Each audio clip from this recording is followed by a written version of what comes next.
Marketing Square. Bienvenue sur Marketing Square, le rendez-vous du gros marketing. Le gros, c'est un marketing qui sort des clous, qui se réinvente, qui se renouvelle. C'est aussi un mindset qui repose sur l'envie de se dépasser, de se détacher de ses opinions une bonne fois pour toutes et d'apprendre en continu. Si tu te reconnais dans cette description, que tu sois débutant ou expert, abonne-toi. Ce podcast va devenir ton meilleur allié. Et si vous accélériez votre croissance grâce au réseau de vos investisseurs? Leur carnet d'adresses est une arme atomique pour attirer à vous les bonnes personnes, clients, talents ou partenaires. Refer, l'app mobile que j'ai lancée, vous permet de déclencher des introductions intelligentes en un clic. Alors, rendez-vous sur l'App Store, Google Play ou dans les ressources de cet épisode pour tester gratuitement Refer. Les amis de vos investisseurs sont vos meilleurs leads, ou qui sait, peut-être votre prochain gros contrat. Bonjour à tous et bienvenue dans ce nouvel épisode de Marketing Square. Aujourd'hui, je suis avec Pierre Gobil que vous connaissez déjà. On a signé ensemble un des épisodes anthologiques de Marketing Square sur la culture d'entreprise. Je vous le glisse dans les ressources de l'épisode. Pierre Gobil est le fondateur de 34 éléments qui est à la fois un podcast et une académie. Et aujourd'hui, il va nous parler de comment créer le pitch parfait. Salut Pierre, bienvenue dans le podcast. Salut Caroline, ravi de revenir. Alors, toi, Pierre, tu m'as dit, j'en ai ras-le-bol, tout le monde se méprend sur la définition du pitch. Raconte-nous, qu'est-ce qui se passe? Où fait-on fausse route? Les gens sont dans l'esprit de se dire, j'ai une start-up, il faut que je crée un pitch, avec le pitch, je vais lever de l'argent. C'est pas ça, une start-up, c'est pas un machin qui fait un pitch et qui lève de l'argent. C'est des gens qui ont une vision, qui ont envie de changer le monde. Et donc, en fait, ils arrivent en disant, je vais créer un pitch. Mais un pitch, ça s'invente pas comme ça. Un pitch, c'est ce qui te sort des tripes, c'est qu'est-ce que tu veux faire de ta vie, de ta start-up, avec qui, et qu'est-ce que tu as envie de dire. Et de là peut éventuellement sortir une histoire. Mais c'est pas un truc artificiel.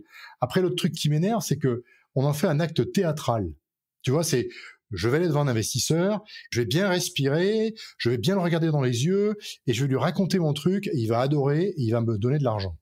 Mais ça marche pas comme ça. C'est pas du tout comme ça que ça marche. Les investisseurs, ils sont pas impressionnés par quelqu'un qui fait un acte de théâtre. Le pitch n'est pas un acte de théâtre. C'est véritablement ouvrir les entrailles de ton projet et essayer de partager tes doutes, tes faiblesses, tes forces et où tu en es. Toute cette espèce de truc où en fait on fait du pitch un acte théâtral ou un acte de design me fatigue. C'est vrai que quand je suis rentrée en France, Pierre, et que j'ai découvert l'entrepreneuriat il y a 2 ans, tout le monde autour de moi, tous ceux qui avaient fait des écoles de commerce, qui étaient un peu dans l'écosystème, ils en ont fait un truc effectivement un peu rockstar, où ils m'ont dit, mais attends Caro, tu lèves les mains dans les poches à partir d'un PowerPoint, t'as juste besoin de montrer une slide, t'as pas besoin de business model. Et j'étais là, ah bon, d'accord. Et en fait, t'as raison, il y a un truc un petit peu coup de poker, il y a un mythe autour du pitch sur cet effet un peu spectacle à l'américaine. Mais si je peux me faire un peu l'avocat du diable, Pierre, je trouve que le pitch et apprendre à pitcher avant même en fait d'avoir vraiment bien pensé sa boîte, ça permet tout de suite de tester si ton idée, elle est tout de suite comprise. Et ça, en fait, c'est un bon exercice pour les start-upers. On dit, en fait, si t'arrives pas à expliquer ce que fait ta boîte en 3 minutes et à donner envie en 3 minutes, bah, en fait, c'est que t'as un vrai problème de fond, non? Eh ben voilà, tu me donnes exactement ce que je voulais entendre. Un pitch n'explique pas ce que fait ta boîte. C'est ça que les gens ne comprennent pas. Un pitch n'est pas l'expression d'un produit ou d'une idée. Ça, c'est une brochure produit, ou c'est un acte de vente. Si tu veux faire un acte de vente, vas-y, mais c'est pas un pitch. Un pitch, c'est dédié à un investisseur, c'est un teaser qui a pour objet de faire comprendre à l'investisseur où tu en es, qu'est-ce qui se passe dans ton projet, et de voir s'il a intérêt ou envie de t'aider avec des sous. Mais c'est pas du tout une brochure produit.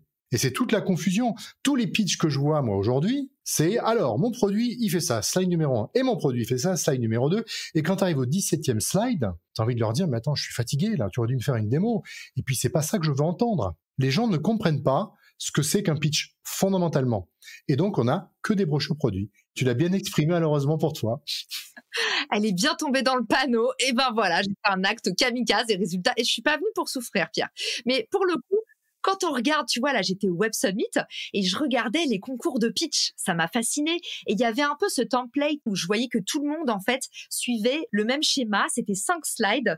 Pain, donc la douleur. Agitate, les indices du marché, les signaux. Et solution, comment est-ce que nous, notre boîte, on l'a résolu? Du coup, ça, Pierre, c'est pas un pitch, on fait fausse route? Oui, mais ça, c'est un truc pour amuser la galerie. Tu sais, tous ces concours de pitch et ces machins où les gens passent sur scène, etc. C'est super, mais c'est du cirque. Tu vois, c'est pas comme ça que ça marche une boîte. Et moi, je suis aussi assez, pas révolté, mais je regarde ça avec un œil un peu tordu sur tous ces trucs où il y a des concours de pitch et des concours de machin, et tu gagnes la médaille truc et la médaille machin, mais tu gagnes rien. Tous les bons entrepreneurs, ils font pas ces trucs-là, ils ont pas le temps de faire ces machins. C'est pas un cirque, on n'est pas des chiens savants, tu vois.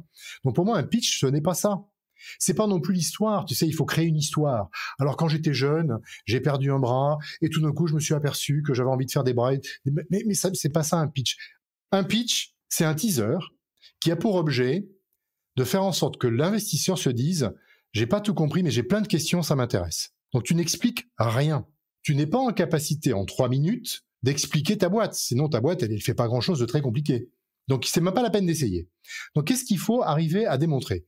Il y a, je pense, on va dire, 3-4 trucs très importants. Le premier truc qu'il faut exprimer, c'est pourquoi tu existes, quel problème tu résous, quelle est ta vision, quelle solution tu aimerais apporter au truc, et où tu en es de ton produit. Prenons un exemple. Pourquoi j'existe? Parce que la planète va disparaître, et je ne veux pas que l'humanité disparaisse. Le problème, c'est qu'on est en train de détruire la planète parce qu'on est tous des sagouins, et qu'à un moment donné, on ne pourra plus y vivre. Quelle est la solution? Je vais terraformer sur Mars. Et je vais amener des humains sur Mars pour créer des colonies. J'en suis de mon produit. Eh bien, j'ai développé une fusée qui s'appelle le Falcon 9 et qui aujourd'hui amène des cosmonautes dans la station spatiale orbitale. Ça, c'est le pitch que je viens d'exprimer sur SpaceX. Donc, c'est quoi? C'est de dire, voilà pourquoi j'existe, voilà le problème que je résous, voilà ma vision et voilà où j'en suis de mon produit. Tu vois, le produit, c'est un slide. Et ça dit quoi à l'investisseur? Ça lui dit, waouh, est-ce que je suis inspiré par ce qu'elle me dit? Est-ce que j'ai envie d'aller plus loin? Première chose. Bon, deuxième bucket important. Une fois que tu me dis ça, je dis, waouh, c'est vraiment génial ce que tu me racontes, je suis inspiré, j'ai envie d'en savoir plus. C'est gros comment ton truc? C'est comme ça que va raisonner un investisseur, parce que lui, il met des sous pour gagner des sous. C'est pas des philanthropes, les investisseurs. Et donc, il y a tout l'aspect marché. Et donc là, il y a 4 trucs à dire à un investisseur. C'est, voilà mon marché, bien exprimé, qui sont tes clients potentiels, la taille, la cible, etc. Premier slide. Deuxième slide, ton go-to-market, comment tu vas atteindre ces gens. Troisième slide, ta concurrence, comment tu es positionné dans ce truc, dans ce marché. Et quatrième slide, qui est très important pour un investisseur, c'est pourquoi c'est le bon moment de le faire maintenant. Et donc là, tu as la partie marché. Ensuite, on va arriver à la partie, ok, t'en es où, qu'est-ce que tu as fait? D'accord? Et donc, qu'est-ce que tu as fait? Tu as ton business model. Qu'est-ce que tu as commencé à mettre en œuvre pour distribuer ton produit, pour le monétiser? Tu as ton équipe, évidemment, hyper centrale. Qui sont les gens? Qu'est-ce qu'ils font? D'où ils viennent? Etc., etc. Et tu as le momentum que tu as pu créer. Par exemple, est-ce que tu as déjà des clients? Est-ce que tu as des métriques que tu peux partager? Et après, dernier slide, c'est combien tu veux de sous? Et pour devenir quoi? C'est ça un deck. Donc tu vois, tu vas intéresser un investisseur en lui disant, regarde, je vais t'inspirer avec la vision que j'ai de mon entreprise et ma première capacité d'exécution. C'est un gros marché que je vise et je sais comment faire pour y arriver et c'est le bon moment et les concurrents sont faibles. Et regarde, j'ai commencé à faire des choses, j'ai des clients, j'ai une super équipe et on a commencé à faire des choses. Et là, l'investisseur, il va se dire, bon, il y a plein de questions évidemment, mais ça m'intéresse ou ça m'intéresse pas. Et donc la conclusion, c'est qu'un pitch deck, ça sert à quoi, Caroline? Ça sert à un investisseur à dire non ou à dire j'ai plein de questions, on continue. Mais à aucun moment, un investisseur ne va donner des sous à quelqu'un parce que le pitch lui a plu. Ça, c'est du Disneyland. Ça marche pas comme ça. Les investisseurs, c'est pas des neuneux. C'est des gens intelligents. Ils vont se dire, j'ai pas toutes les réponses, je vais poser les questions. Ils vont faire des due diligence. Ils vont essayer de comprendre dans le détail ce que fait l'entreprise. Donc, c'est pas un trigger d'investissement, un pitch. Ça ouvre la porte à aller plus loin. C'est tout ce que ça fait. Et ça rejoint un des meilleurs conseils que m'avait donné un ami entrepreneur qui s'appelle Maxime Germain et qui a monté ce que vous connaissez peut-être comme maintenant Alan Mind, l'application de santé mentale de Alan. Et lui, il m'avait dit, en fait, Caro, c'est simple, les investisseurs, il faut surtout pas arriver en parlant trop et trop leur en dire. Il faut vraiment les laisser poser des questions. Et ça, en fait, on a beau l'avoir entendu 1000 fois, quand est-ce qu'on le met en application? Et j'espère que cet épisode coup de boost vous aura convaincu de pas trop en dire quand vous pitchez un investisseur et puis d'arriver du coup en renfort avec un bon deck Il y a un super bon conseil pour le pitch deck qu'on m'a donné, c'est de passer par DocSend. La team, par exemple, c'est un élément hyper important pour les investisseurs. On l'a découvert parce qu'on regardait en fait les pages les plus consultées sur notre pitch deck avec mon cofondateur en utilisant cet outil qui s'appelle DocSend. En envoyant notre pitch deck, on s'est rendu compte de là où en fait les investisseurs passaient le plus de temps. Et c'est un super bon moyen pour A/B tester en fait la réussite ou pas de votre présentation quand les gens sont pas en face de vous. Alors, DocSend, il faut faire attention parce qu'il y a des investisseurs qui n'aiment pas, parce qu'ils n'aiment pas être espionnés. Donc, aux États-Unis, ça marche beaucoup moins bien parce qu'ils se sentent espionnés et donc, s'il y a un DocSend, ils ne l'ouvrent pas. Mais ici, a priori, ce que tu me dis, c'est qu'ils l'ouvrent et donc, effectivement, c'est de la data pour vous et donc, du coup, c'est intéressant. Mais aux US, c'est presque rédhibitoire, on ne le fait pas. Ah, je savais pas, Pierre. Hyper intéressant. Bah justement, une vraie douleur qu'on a, c'est même avant le pitch, c'est un peu comme quand tu cherches du taf. D'abord, faut passer un entretien avant d'avoir un taf. Bah là, c'est pareil avec les investisseurs. En fait, parfois, le plus dur, c'est d'arriver devant l'investisseur, surtout quand tu as fait juste l'école de la vie et que t'as pas encore un super bon carnet d'adresses. Pierre, c'est quoi tes petits conseils pour avoir l'opportunité de pitcher? Alors, c'est très compliqué parce que d'abord, il faut dire qu'il y a 1% des entreprises qui lèvent des sous. C'est vraiment très, très miraculeux quand tu lèves de l'argent. Moi, je pense une chose, et tu suis chez Refer, donc tu vas être d'accord, c'est que la plupart des VC vont recevoir des entrepreneurs parce que ça vient de leur réseau. Et donc, le conseil que je donne aux entrepreneurs, c'est de dire, même si tu n'es pas dans un réseau, d'abord, trouver un investisseur, c'est un acte commercial. Donc, tu vas aller cibler quels sont les gens à qui tu penses tu as envie de parler, parce que tu penses que c'est le bon fit d'investisseur. Une fois que tu as compris à qui tu veux parler, tu vas regarder dans ton réseau qui les connaît. Si tu n'as pas grand monde, peut-être tu as des gens qui connaissent des gens qui connaissent des gens.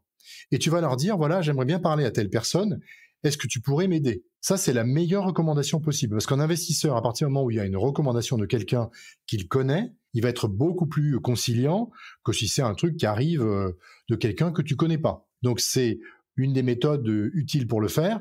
Après, il faut networker, il faut exister dans l'écosystème. Un bon entrepreneur, il fait tout pour exister dans l'écosystème. Toi, tu es arrivé des États-Unis il y a quelques années, personne ne te connaissait, maintenant tout le monde te connaît. Tu as fait l'effort personnel de t'impliquer, de te faire connaître, de faire plein de trucs, et maintenant les gens connaissent Caroline. Mais ça parce que tu as fait un effort. Et donc demain, si tu demandes un rendez-vous avec un investisseur, tu as dans ton réseau des gens qui les connaissent et qui vont t'aider à te connecter à ces investisseurs. C'est ça qu'il faut faire, c'est un travail de longue haleine. Mais il n'y a rien de gratuit. Ça, c'est pas un effort, Pierre, c'est parce que je suis bavarde. Finalement, on a tous les défauts de nos qualités et écoutez, ce défaut-là qui m'a porté préjudice toute mon enfance, dans l'entrepreneuriat, c'est utile, le bavardage. En tout cas, Pierre, merci beaucoup d'avoir levé un peu le mystère et effectivement, sur la partie réseau, c'est malheureux. Souvenez-vous que réseau ne veut pas dire piston. Tu l'as bien rappelé, Pierre. Moi, en tout cas, il y a 2 ans, j'avais pas du tout de réseau et je l'ai reconstitué à main nue. On a maintenant des outils qui sont incroyables comme LinkedIn. Donc, pour tous ceux qui ont envie justement d'exercer leur réseau, de le développer et d'en extraire la substantifique moelle, effectivement, je vous remettrai dans les ressources de l'épisode Refer. C'est mon application qui nous a aidé à lever 30% de la somme dans les 15 premiers jours parce qu'en fait, le levier le plus puissant, c'est évidemment notre cercle 1 pour nous présenter les bonnes personnes et rassurez-vous là-dessus, même si vous n'avez pas fait d'école de commerce, même si vous n'êtes pas titulaire d'un diplôme HEC ou Polytechnique, c'est possible en partant de rien de se constituer ou de s'appuyer sur son réseau pour l'élargir. Sur la rencontre avec les investisseurs, qu'est-ce que tu nous recommandes pour l'après? À quel point on peut être forceur, par exemple? 2 petits conseils que je te donne comme ça. Le premier truc, c'est qu'en fait, quand tu parles à un investisseur, la plupart des entrepreneurs sont plus dans une posture de « Oh mon Dieu, pourvu qu'il me donne de l'argent ». Et c'est pas une bonne posture. Parce qu'en fait, des investisseurs, il y en a des milliers. Des gens comme toi, il y en a une. Donc, la valeur, c'est toi, c'est pas eux. L'argent, c'est l'argent. Par contre, ce que tu fais toi, c'est ce que tu fais toi. Il n'y a qu'une instance de ça. Donc moi, ce que je dis à un entrepreneur, quand on voit un investisseur, la première chose à faire, c'est pas de le pitcher, c'est de lui poser des questions. Qu'est-ce que tu cherches? Quel type d'entrepreneur t'aimes bien? T'en es où de ton fonds? Parce que si c'est la fin du fonds, il va pas investir forcément. Si c'est le début, il sera plus facile, etc. Donc, lui poser plein de questions pour, comme dans un acte commercial, qualifier l'investisseur.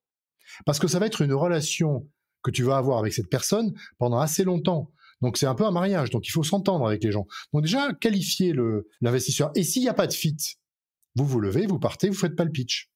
Je sais que c'est dur ce que je dis, mais c'est important de raisonner comme ça. C'est-à-dire que c'est pas la peine d'essayer de pitcher à quelqu'un qui n'est pas un fit. Donc déjà, est-ce que toi et l'investisseur, il y a un fit? Après, tu peux lui pitcher, évidemment. Et moi, ce que je pense qui est utile de faire, c'est un conseil que personne ne suit, mais qui est génial, qui m'avait été donné par un entrepreneur qui avait levé des centaines et des centaines de millions de dollars. C'est quand tu lèves, tu donnes une date de début et une date de fin. Et tu dis à un investisseur, je vais commencer à lever à partir de mars 2023 et je finis en juin 2023, par exemple. Ça veut dire que si tu appelles aujourd'hui, tu lui dis, écoute, je ne suis pas en levée, je prends tes coordonnées, je note que tu es intéressé, je me ferai un plaisir de te recontacter dès que je commence à faire la levée d'argent, qui est donc au mois de mars. Qu'est-ce que ça a comme conséquence? D'abord, l'investisseur, il va se dire, waouh, elle n'est pas en train de me supplier pour avoir des sous, elle est sûre de sa valeur, elle est structurée, elle sait où elle veut aller. Et l'autre effet que ça va avoir, c'est que quand on va arriver le mois de mars, tu vas avoir un pipeline de gens qui veulent te parler. Et donc, du coup, tu vas aller pitcher à 15, 20, 30, 100 personnes, et tu vas te créer un pipeline de gens intéressés, et tu vas mettre de la dynamique dans ta levée, en disant, lui, il avance plus vite que toi, lui, il avance plus vite que toi, etc. Et tu vas créer de la dynamique, et tu vas forcer les investisseurs à se déterminer, finalement, dans ton timing. Donc ça, c'est un super bon conseil. Ne pitchez pas tant que vous n'êtes pas prêt. N'allez pas avoir un investisseur en disant oh, « il va tomber amoureux de mon produit, tu verras, il va me donner des sous ». Ça ne marche pas.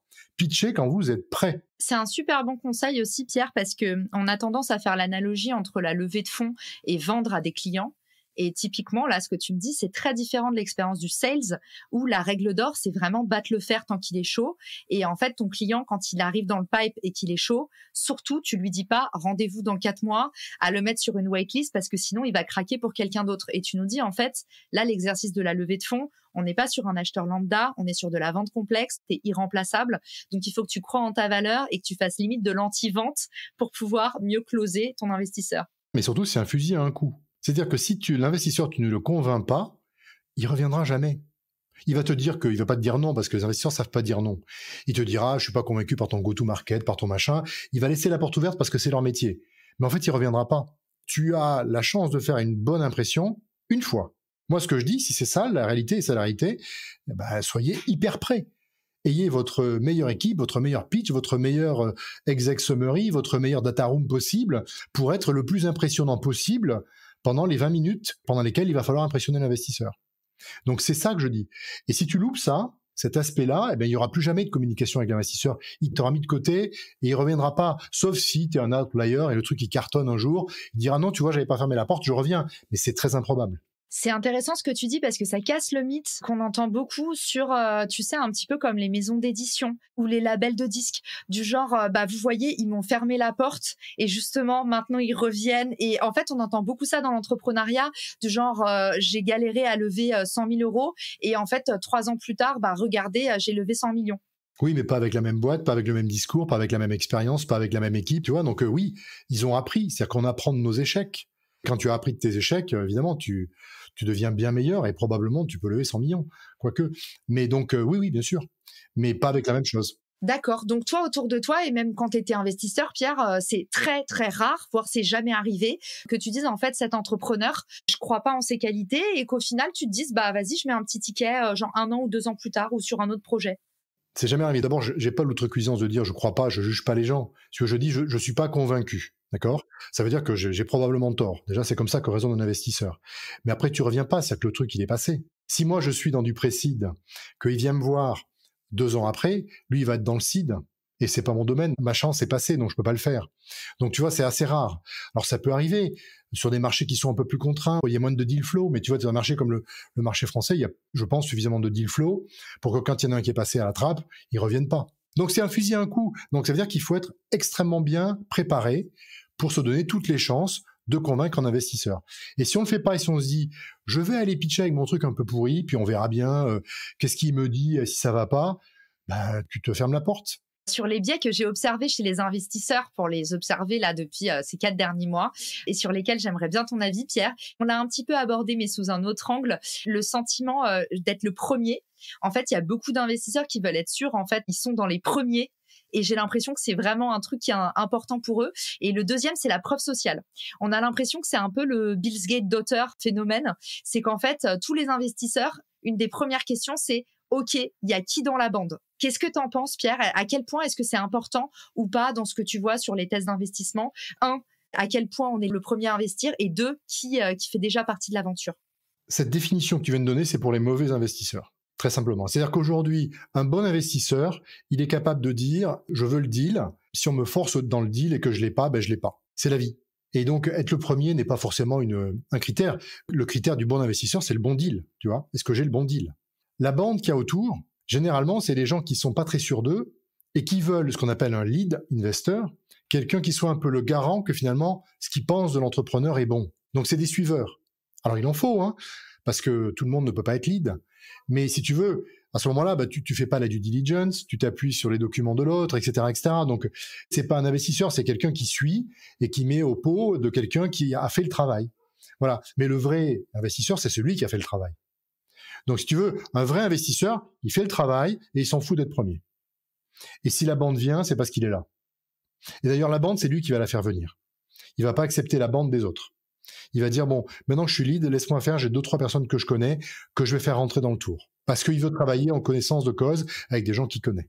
Ça, c'est avéré 1000 fois. Et d'ailleurs, je suis obligée d'en profiter pour faire un immense bisou et envoyer plein de merci à Olivier Mathieu, qui est notre lead investor et qui a exactement eu ce rôle-là, Pierre. C'est-à-dire qu'il nous a ouvert un nombre de portes incommensurables. Donc, franchement, un grand merci à lui. Et puis, un grand merci à toi, Pierre, parce que c'était un épisode hyper riche en enseignements. Ça va aider beaucoup d'entrepreneurs qui se lancent en ayant, comme d'habitude, écouté un peu tout ce qui se dit, tous les bruits de couloir. Et puis, parfois, on sait plus trop à quel sens se vouer. Donc, hyper intéressant d'avoir ton point de vue sans bullshit sur la question. Pierre, où est-ce qu'on peut te retrouver pour te poser des questions? Est-ce que tu investis encore dans des boîtes d'ailleurs ou tu es 100% consacré à 34 éléments? Écoute, je suis 100% concentré à 34 éléments. D'abord, j'avais un fonds d'investissement dans lequel j'ai mis des sous. Je fais pas mal de angel investing, mais je le fais souvent maintenant aux États-Unis et du follow sur des séries A ou des séries B. Je fais plus trop d'investissement early pour plein de raisons.